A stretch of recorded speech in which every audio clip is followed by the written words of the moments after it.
Alright, I'm going to show you guys how to make a little platter here. I'm using the red clay because it's my favourite. So I've given you a section of clay. This would make, it would grow to be about double the size, and then once fired, it's shrunk down to, yeah, a nice little medium platter for one brie. Take the section of clay and rolling it out.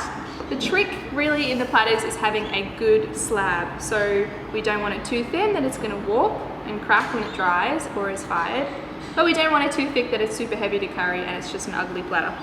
So rolling out with a pin, I roll a few times, flip it over and turn it in a different direction, and then roll the other side and keep going. The reason being is so that you're growing both sides of the platter. Otherwise you'll find the clay just smooshes on the top and it's moving around, but you'll get a very distressed and uneven platter. Because I know I want to roll in some patterns and some lace on mine, I'm going to roll it to about 1 centimetre and then put my pattern in so that once I have rolled it, it's a good thickness. You can have some fun with it, pretend you're rolling out a pizza. Once you're getting to a good thickness, slow down and just check that you haven't got any little speed bumps or it hasn't, obviously super thick on one side. Take a clean straight edge of the kidney tool and smooth it down before you roll in any patterns. I'm just going to roll this slightly thinner.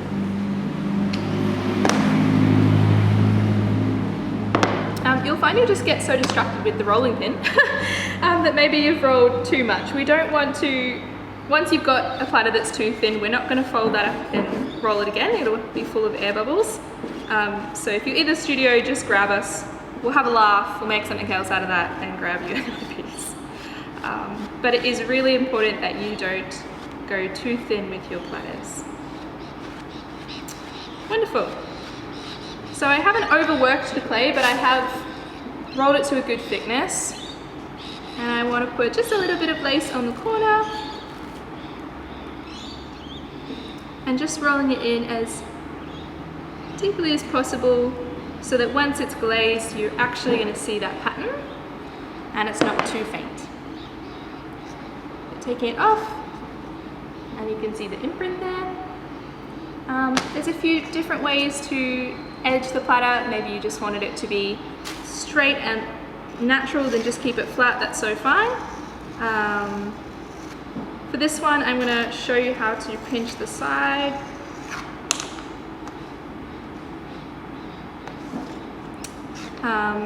It's just a suggestion of an edge. Platters don't really need a whole lot of,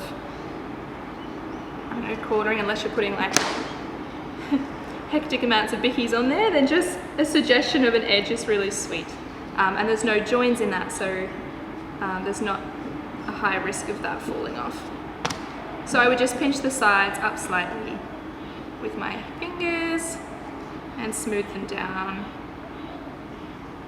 If you did want to add a little coil side, however, I will show you that as well. So take the little section of clay that you've perhaps cut off, making sure it's nice and wet and squishy still. Rolling it into an even coil. And obviously, because we're joining that piece of clay, make sure you score and slip in between. So I'm scoring my little coil, scoring the base. I'm going to pop some slip on there as well. And it's just another way of edging a platter. You can essentially do the 3 methods of hand building as a corner of a platter. So you could pinch the side, you could coil the side. I'm just going to use my kidney tool to join the 2 there. Or you could also cut a lovely slab rectangle to make the edge as well. So I would take a section of clay and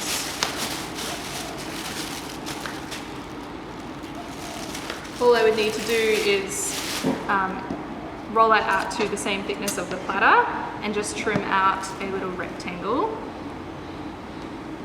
And it's just like a cleaner look. Like if you know you are going to have a nice rectangle platter, it does look well suited to have a clean, hello, a clean edge. So I've got my little edge and I would score and slip in between, but that's another option for the side of your platter to have, yeah, a higher edge or a cleaner edge. Yeah, the platters look great, lovely. Just make sure that, yeah, they're not too overworked, that they'll crack when they dry or crack in the kiln. So just, yeah, keeping in mind that your clay is going to be having a lot of surface area, like it's going to be sitting there drying for a few days, and if it's too thin or it's too overworked, then it may crack. Wonderful. And that is how you make a platter.